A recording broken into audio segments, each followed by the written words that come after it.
Greetings, dears.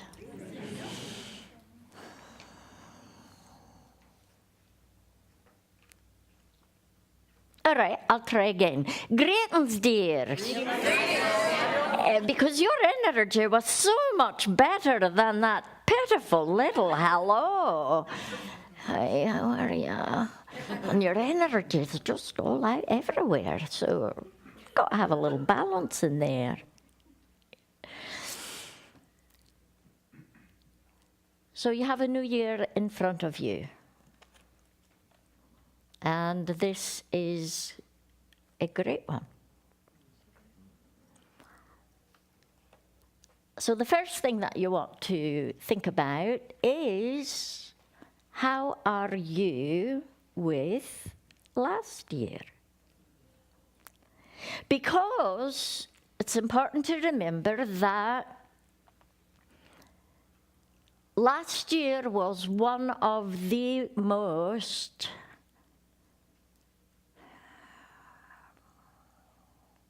I'm going to go ahead and say important years of your life. You had the opportunity over and over and over to find out what your deep issues are. Loss, abandonment,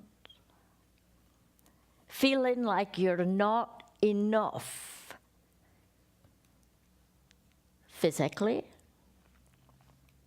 or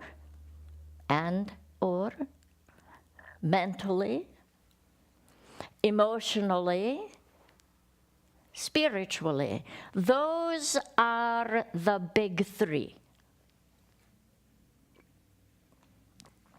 Loss, which shows itself very often as a sense of being abandoned.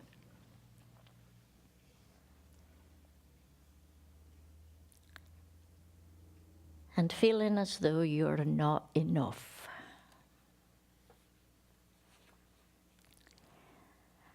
I'd like for you, first to remember that that's not a limitation on it. There are all kinds of personal things you have learned about yourself. I just gave you something to start with as you think about it. But take a few moments and think about those things in 2015 that you needed to get over. Yes, I'm purposefully starting with the think of the icky stuff you don't ever want to deal with again. Are you thinking about it? Mm-hmm.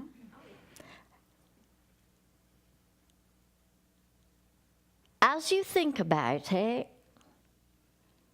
allow yourself a few moments to find how it is you are grateful for the experience. And if you find you just can't do that, I want to warn you ahead of time, it's going to follow you around for a few years because it's not complete yet. And other than that, it'll stop? Having completion, there's no reason for it to come back. But of course, the key is completion. And one of the ways that you know that you have completed with an issue is that you recognize what it has given you. You're grateful for it. Now, does that mean you're grateful you got run over by a truck? No. It doesn't mean you're grateful you got run over by a truck. It means you are grateful that you have learned to stop stepping in front of them. You see the difference? Because it's a very important difference. And if you don't have that, these issues that have so kindly shown themselves up for you this year are going to keep showing up. And they're going to show up in every possible way so that you'll get it one way or the other. So what is it you have needed to get? And you're going to find that if it's something that you cleared up in 2015,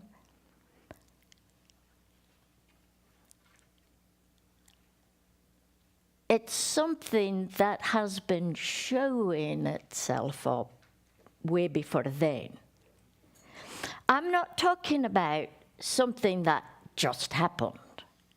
I'm talking about core issues. Somebody, what is a core issue? Self-worth. Well, that's a version of a core issue. I'm looking for a definition of core with regard to issues. What makes them different? Aye.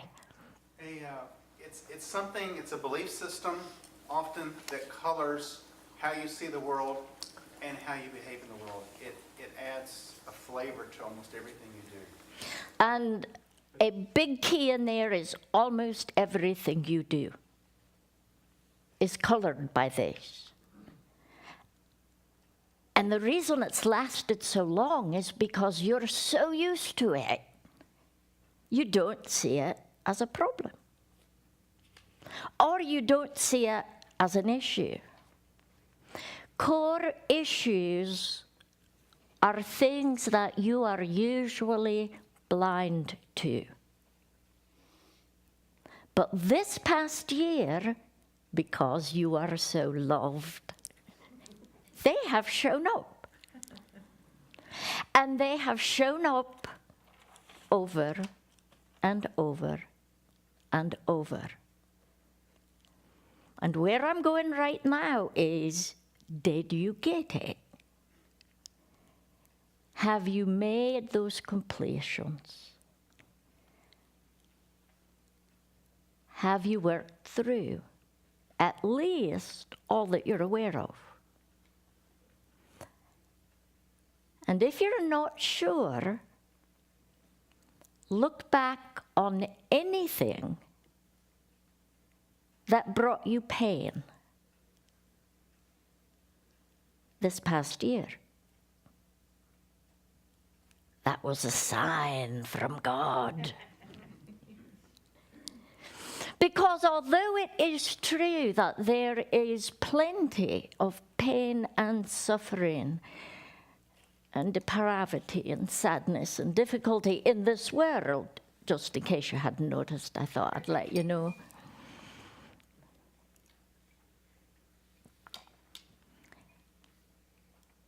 You don't experience that pain and suffering and depravity and difficulty unless you have attachments that connect you into it. And those are usually emotional. Or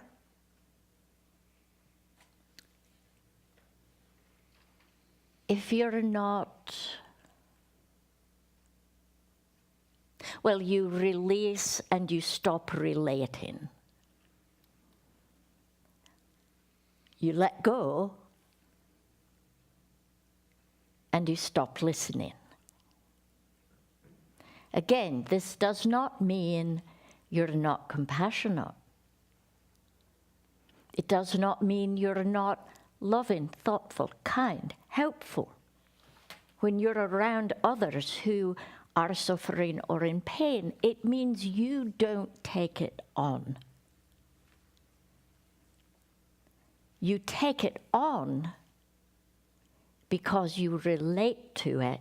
You relate to it because, as Stephen said, your life has been colored in one way or another by a belief that you have and which needs to change,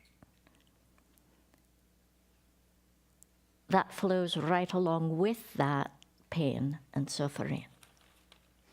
So look at 2015. Have you experienced pain?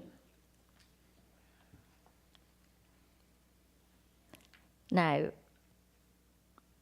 some of you have experienced a lot of pain because you've had hip replaced and so forth. That's not what I'm talking about.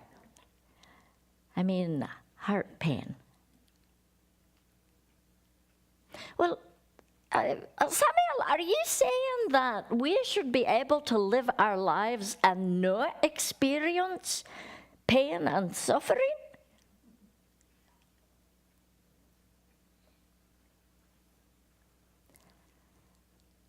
I'm saying it should not be a guiding force in your life. As a high-frequency, empathetic, loving being, you're going to feel others' pain. But at the same time, you're not going to be, ideally, so attached yourself that you need that pain to bring you to a place where you can finally not want that pain. Stuart first. You may have said this, and I'm sorry if I missed it, but you said if we've worked through our core issues and that if we're not sure to look back at anything that brought us pain, and then I'm lost. So if you do that, then what's the next step? To see if you have a reaction to that? Or? Well, I haven't gotten there yet, Oh, okay. but the pain is showing you the places where you have issues that ideally you have released over this past year.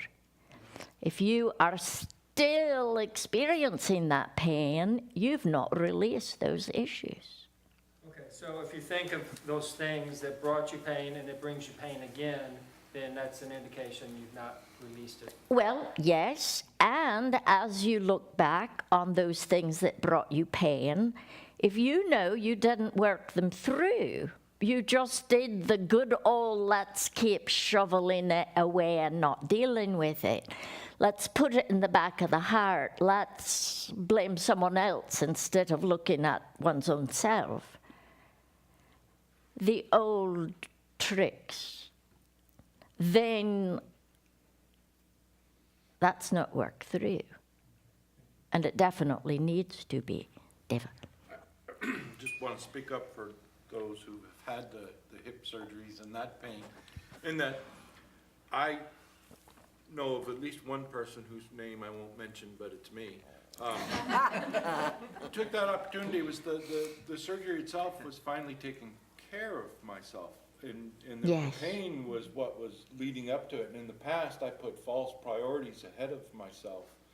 And by learning to adjust and say, no, this is important and everything, so much good fell into place that it was miraculous. I mean, I had 10 weeks off from work and they paid me full pay. You know? And it was just like, yes, you're supposed And to. as a result, Phoenix has a website.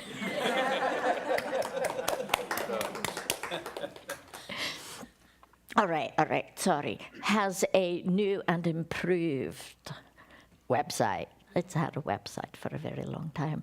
That's very good input, because there is a very important point to be made that things that go on within your physical body, it's not necessarily a cause and effect thing. If you have something going on in your physical body, then that means you're, I don't know what, crazy, not dealing with something, a bad person, whatever. It doesn't work that way.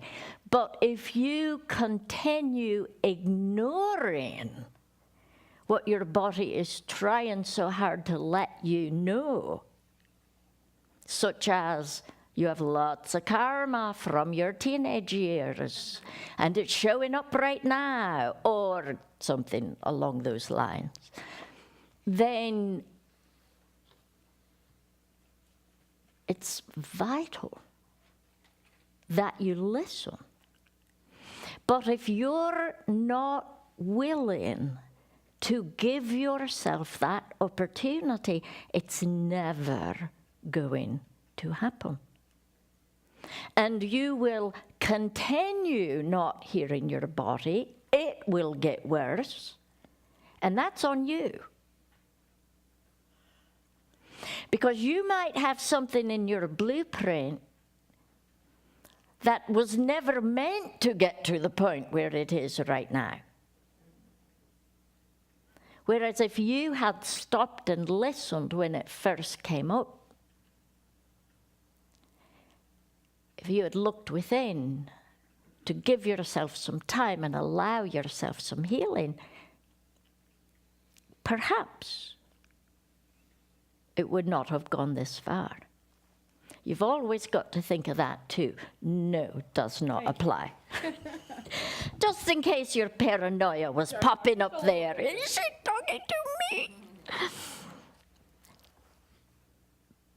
There was another hand, Bonnie than Phyllis. All right. You mentioned feeling not enough is one of the issues at hand. And Big one. I have confronted my issues somewhat in my dreams. Good for and you. found that when I woke up, I was really embarrassed by my reactions to my dreams. And in day-to-day life, I have found things I think, I'm not a really nice person at times. And How many of you can relate to that? So no judgment in this room. Bonnie's not a bad But there again, you've talked about when your ego is playing with you, that I'm sure is an ego thing. You recognize your issues, and then you try to change those. What more can you do outside of trying to change those things? It seemed to be core issues. They're kind of like, and I know this sounds funny, but they're kind of like they're issues from another lifetime that cause me to say and do and act in ways I don't like.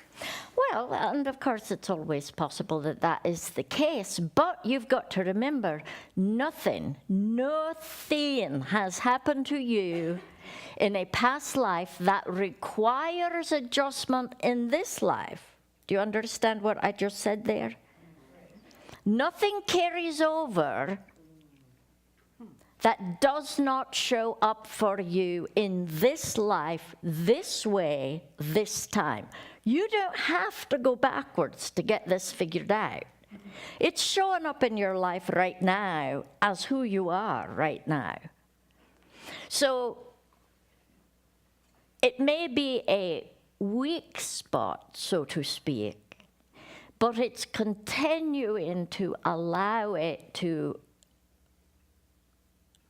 own you that causes you to have to deal with it here and now.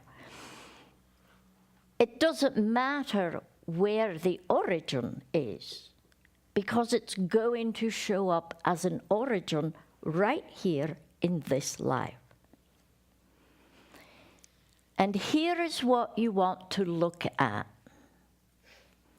Does this issue run me? Does it control me, or do I control it? Does it control me, meaning, does it create reactions rather than responses? Do you find yourself functioning on automatic pilot in certain situations instead of consciously? Are you behaving by habit rather than conscious choice? These are things that tell you the issue is running you rather than you running it. And if the issue is running you, that means you need to let it go. And here is where the part Stuart was asking about comes in as soon as I answer Phyllis's question. Well, I'd love to have a dialogue about cancer, but I'll spare you that. I guess the thing that really gets me and stirs me up is this thing that I always thought was a good part of me. I've talked about this before, and I think you addressed it before, is the sense of fair.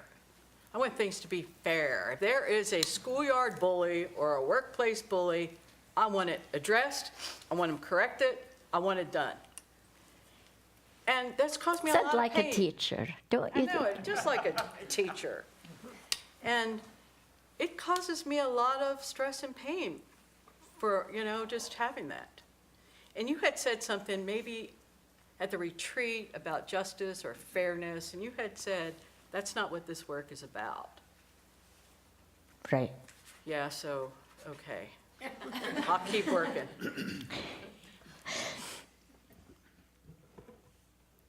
It's not what this world is about, not just this work.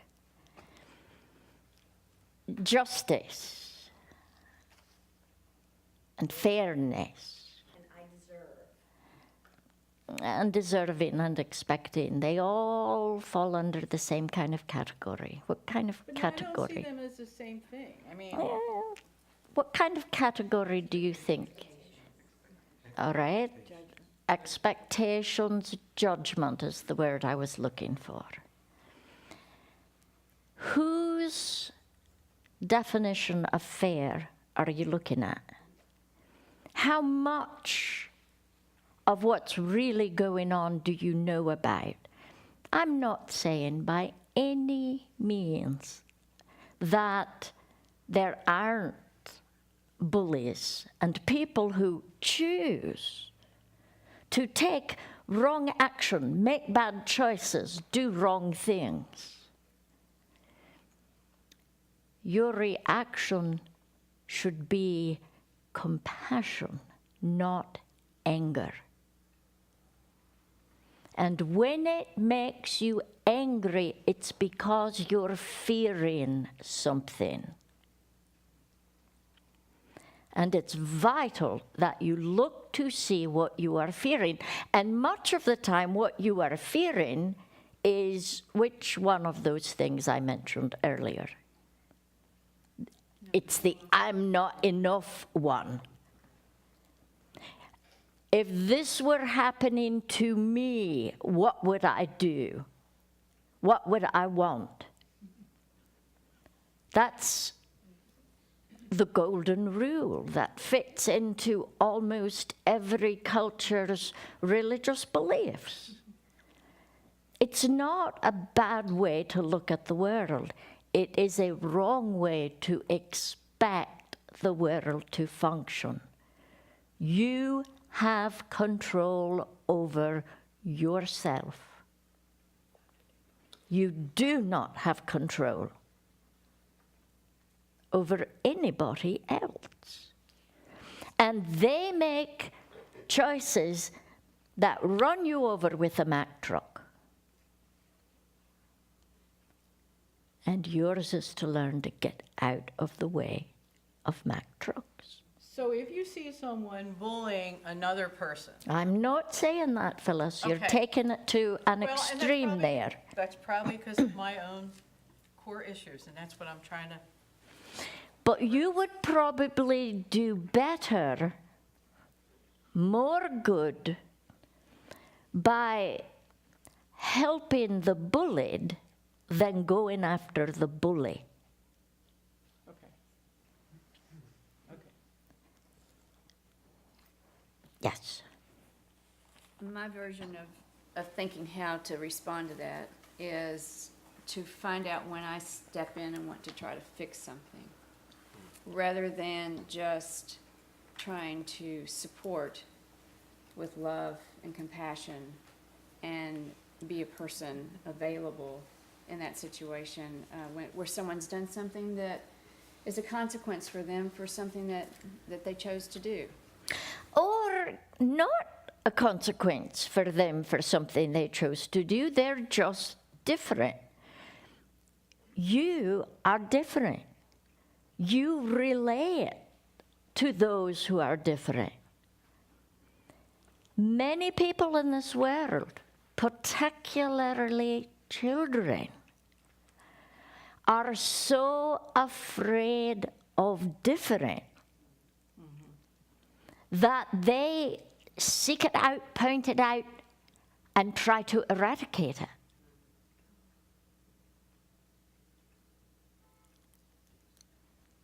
They're coming from fear.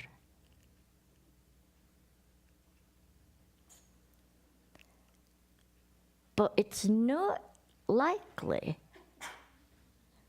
that you're running over and yelling at them is going to make a big difference.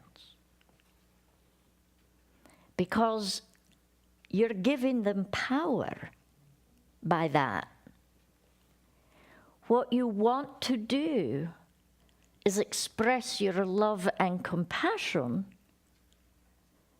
to the one who's the brunt of it, if you truly must act.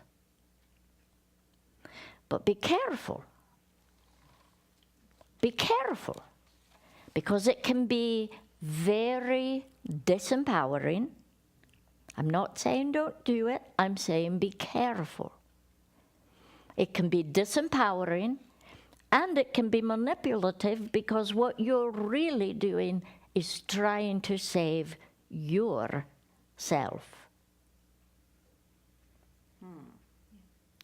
You are going to live your childhood over and over and over. Thanks, Samuel, that's just what I wanted to hear. Until you reach that place that you can separate who you are right now from that child, and only then are you an adult. Until that point, you have remained that wounded child. And that is really sad. So look carefully within before you jump right in and rescue. Rescuing isn't about justice and fairness. It's about control.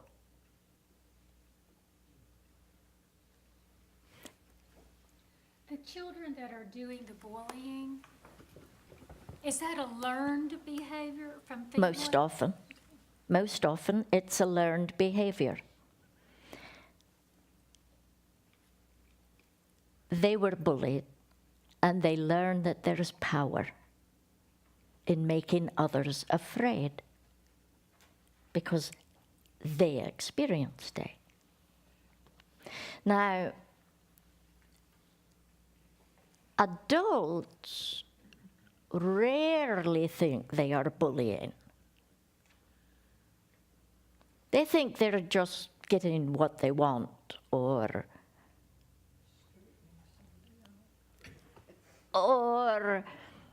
motivating.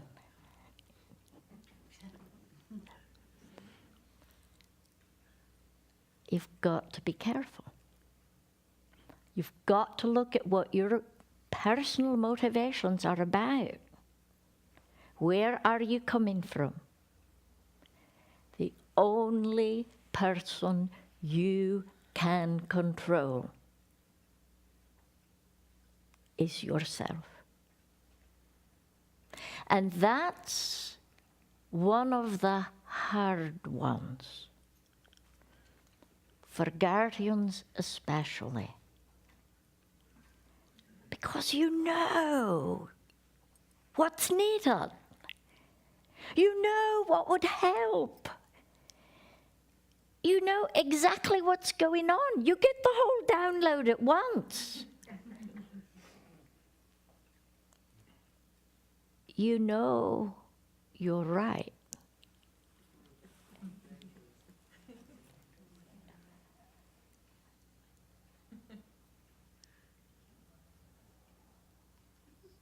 And it's really, really hard not to step in.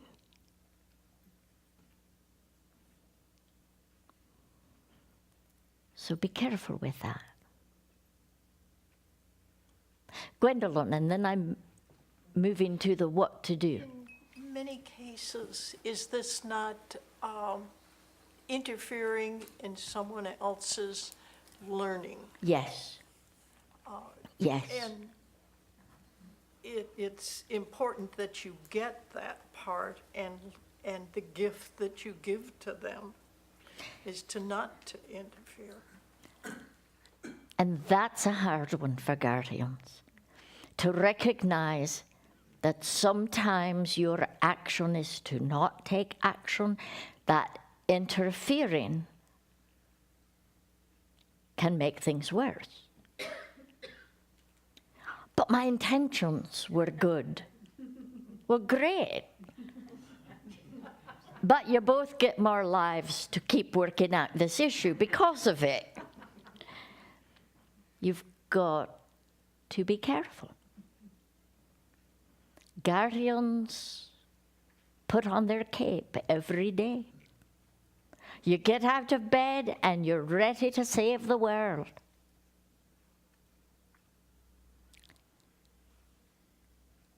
Well, you are here to save the world. You are here to make a difference in the lives of others. But you're not going to do it effectively by making your whole battle cry peace and justice and fairness for all. Because all you're doing is expressing your perspective of what they should be doing. And forgive me, but how dare you? And when you interfere with another person's lessons, quick for instance, what happens if you hold that baby all the time? It never learns to walk. You have created a cripple. That might be what you're doing. Every situation's different. You know that.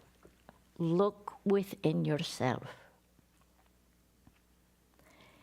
So, you're looking at these core issues that have shown up for you in 2015. Thank you, universe. These core issues are just what I needed to see in order to make the changes that are needed for me to be at my best, right? At least until you can say that, just keep thinking it, putting it out there, putting it out there. Thank you, universe. Don't feel it yet. Thank you, universe. Don't feel it quite yet. But getting more input all the time. Keep working at it. Not allowing it to run you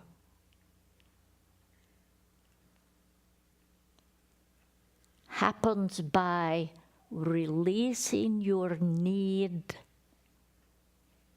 to participate in the continuation of the issue.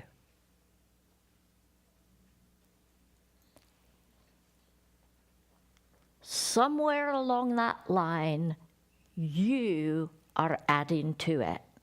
It takes two to tango.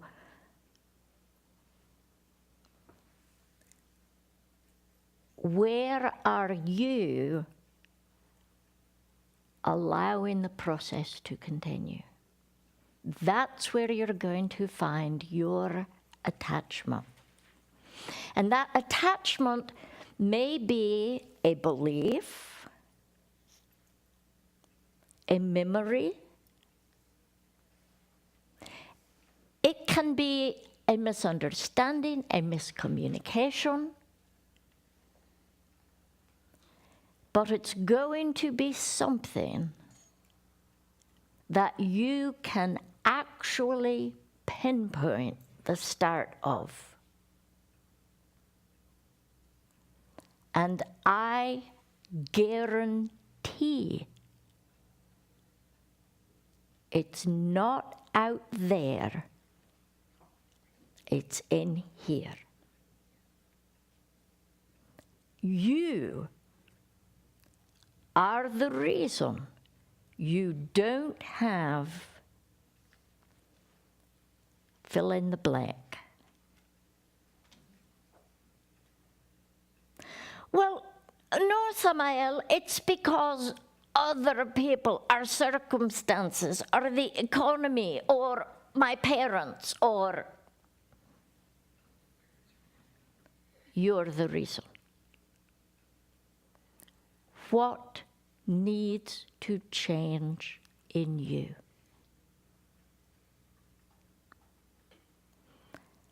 And when you get that worked out, really, the issue goes away. Why does it go away? Because the blocks your self-image has put into it, your needs have grown it with, that's not the right way to say that. Your needs have nurtured, thank you, I like that. Your expectations have caused it to spread and progress into other areas of your life, really goes away. And then you start being able to enjoy where you are with what you have at the moment, whether or not external circumstances have changed at all. And then you get the Buddhic crown.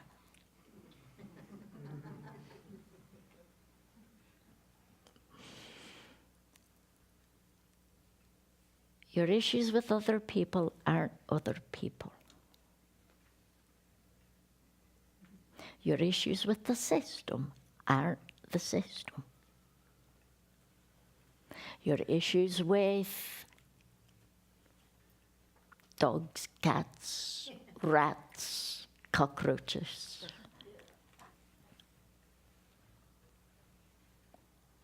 They're not about dogs, cats, rats, cockroaches.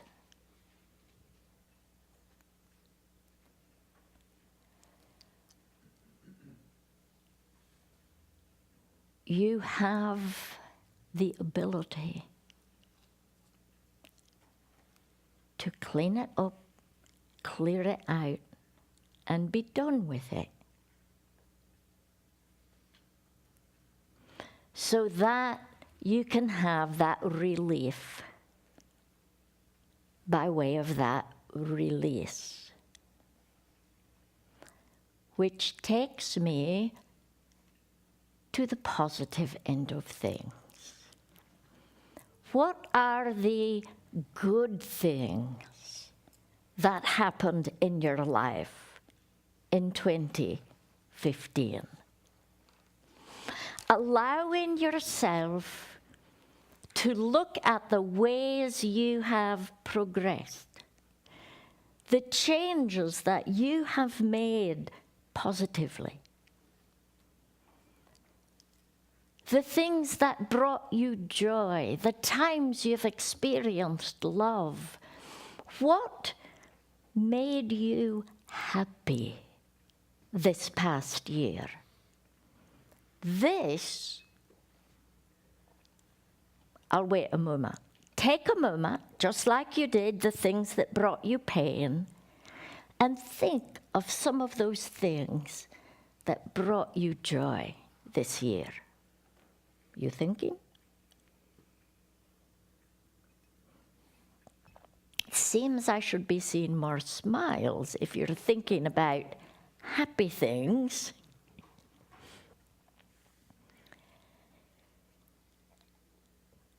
An experience of giving love, of feeling love, an experience of that sense that things are flowing as they should. You know, you might have had a couple of minutes of that in 2015. That sense of, I'm doing what I'm here to do. The beauty that you're able to see in the world in spite of the headlines. The joy that you have with friends and those you love. Hopefully they're the same. What brought you joy? And as you think about these things, I want you to think of two things. One of them is each one of those instances are a time in which who you really are, the greater you, and I'm talking the human you, but the greater you was functioning. What brings you happiness and joy are situations in which you've already cleared up and cleaned out. It's not an issue. But the second thing I want you to realize is that some of those things are new joys for you. Because there was a time it wasn't cleared up and cleaned out. And you couldn't see that beauty, and you couldn't experience that peace, and you didn't know that love and that joy. So recognize your growth. Pat yourself on the back for being adaptable and flexible and willing to change in order to function at your best. Growing beyond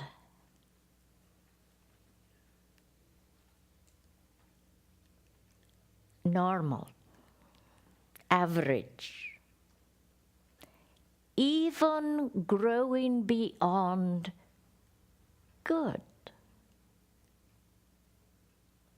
into the realm of magnificent. Give yourself credit and think about what brought those situations about. I was happy yesterday at noon. All right, why? What was going on? Louise said, well, the sun was shining. But the sun doesn't shine every day. So remember that moment and bring it out when the sun isn't shining. I almost said where the sun doesn't shine. But I know that one wasn't right.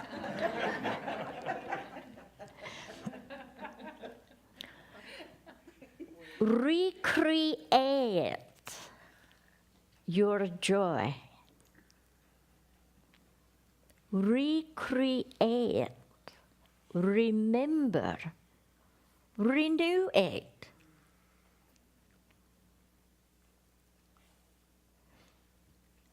Remembering, recreating, and renewing are the roads that lead to joy.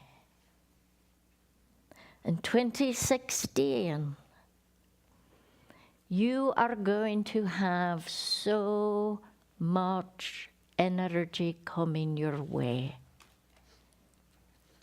It's a gift.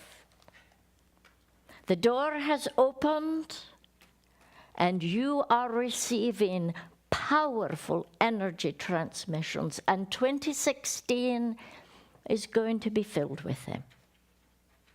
Some big, some small, but major, transformative energy transmissions. And what that means in the short story is that what is going on with you is amplified and accelerated. So, beloved ones, it is vital that what is going on with you doesn't have the cloud of core issues still bandying about.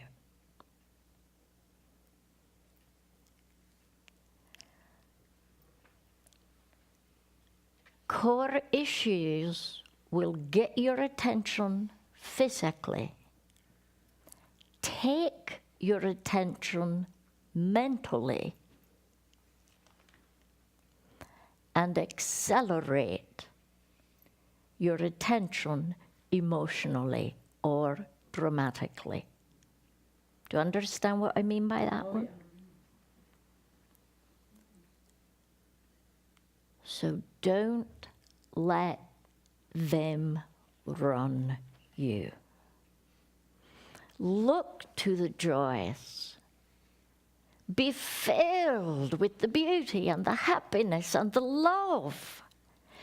Don't empower what does not work. Empower what does.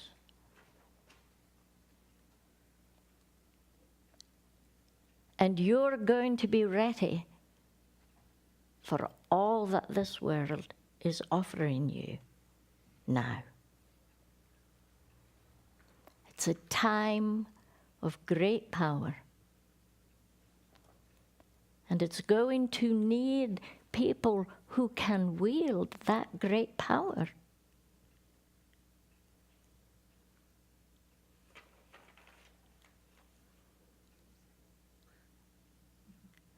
That's not going to mean that you're going to be dancing in joy every moment. But it means those times you're not dancing in joy are not how you judge yourself. They are not how you judge your life. Can you do that?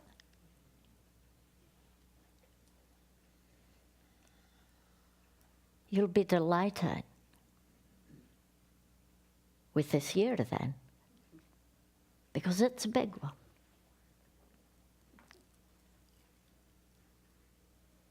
It's a year of great ascension.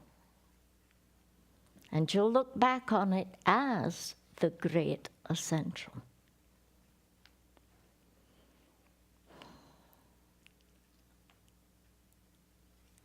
I want you living it, not watching it.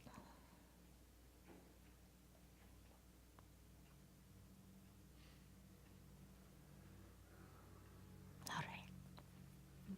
Look at Numara.